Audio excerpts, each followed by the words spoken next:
Hi friends, welcome back our channel. ఇప్పుడున్న market విశేషాల గురించి కొద్దిగా గమనిద్దాం. సో మార్కెట్ ఇప్పుడు ఎలా ఉందంటే డెఫినెట్గా హైలోనే ఉందని చెప్పాలి. ఇంకా even though market 24,000 Nifty below వచ్చినా కూడా ఇంకా mid and small caps valuations హైలోనే ఉన్నాయి, పిఈ మల్టిపుల్స్ హైలోనే ఉన్నాయి. సో ప్రైస్ టు బుక్ వాల్యూలు కూడా హైలోనే ఉన్నాయి. సో ఇంకా మిడ్ అండ్ స్మాల్ క్యాప్లో ఇంకా 10% కరెక్షన్ వచ్చే అవకాశం కనబడుతుంది. అదే లార్జ్ క్యాప్స్ అయితే ఎక్కువ కరెక్ట్ కాలేదు కాబట్టి, సో ఎక్కువ పెరగలేదు కాబట్టి ఎక్కువ కరెక్ట్ అయ్యే అవకాశం కూడా లేదు. అలాగే ఇప్పుడున్న మార్కెట్ ఏంటంటే బై అండ్ డిప్స్, అలాగే సెల్ అండ్ ర్యాలీస్. అంటే సో ఎప్పుడైనా పడుతుందో 23,500 పడితే బై చేసుకోవచ్చు, అలాగే మళ్ళీ 25,000 అట్లా వెళ్తే సేల్ చేసుకొని కొద్దిగా ప్రాఫిట్ బుక్ చేసుకోవచ్చు. అలాగే మార్కెట్లో కొన్ని సెక్టార్స్ ఓరియంటెడ్ ఉంది. కొద్ది పవర్ సెక్టార్, కొద్ది ఫార్మా సెక్టార్, ఇంకా ఐటీ సెక్టర్ బాగుండేలా అనిపిస్తుంది. మిగతా సెక్టార్ కొంచెం డల్గా ఉండేటట్టుగా అనిపిస్తుంది. సో ఇదేమైనా కానీ కొద్దిగా బాగా రీసెర్చ్ చేసి ఇన్వెస్ట్ చేయాలి, లేకపోతే లాస్ వచ్చే అవకాశాలు ఎక్కువ కనబడుతున్నాయి మార్కెట్లో.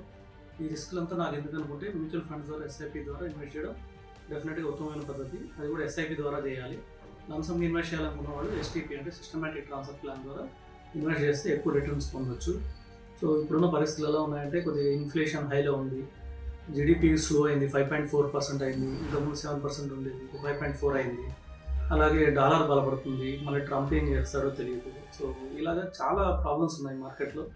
సో ఇవన్నీ మార్కెట్ నుంచి కొద్దిగా తొలగిపోవడానికి ఒక 2 to 3 months లేదంటే 1 year కంప్లీట్ కూడా పట్టే అవకాశం ఉంది. కాబట్టి మార్కెట్లో చాలా జాగ్రత్తగా ఉండాలి. సో షార్ట్ టర్మ్ ఇన్వెస్టర్స్కి ఈ ఇయర్ 2025 అంత బాగుండదు అనిపిస్తుంది. సో లాంగ్ టర్మ్ ఇన్వెస్టర్స్కి డెఫినెట్గా మంచి టైం బై చేసుకోవడానికి. సో ఎప్పటికైనా కానీ మన మార్కెట్ మల్టిపుల్ టైమ్స్ అవుతుంది. సో మనం కూడా గ్లోబల్ పవర్ డెఫినెట్గా మనం 2024 నుంచి 47 నెక్స్ట్ 23 yearsలో మనం so one of the global power అవుతాం కాబట్టి, సో సూపర్ పవర్గా మనం అవతరించబోతున్నాం కాబట్టి, సో కొద్దిగా ఒడిదుడుకులు ఉంటాయి. కానీ లాంగ్ టర్మ్లో మన మార్కెట్ నెంబర్ 1 రిటర్న్ ఇస్తుంది. సో మీ దగ్గర ఉన్న అమౌంట్లో కొంచెం ఇన్వెస్ట్ చేయండి, డెఫినెట్గా మీకు మంచి రిటర్న్స్ వస్తాయి.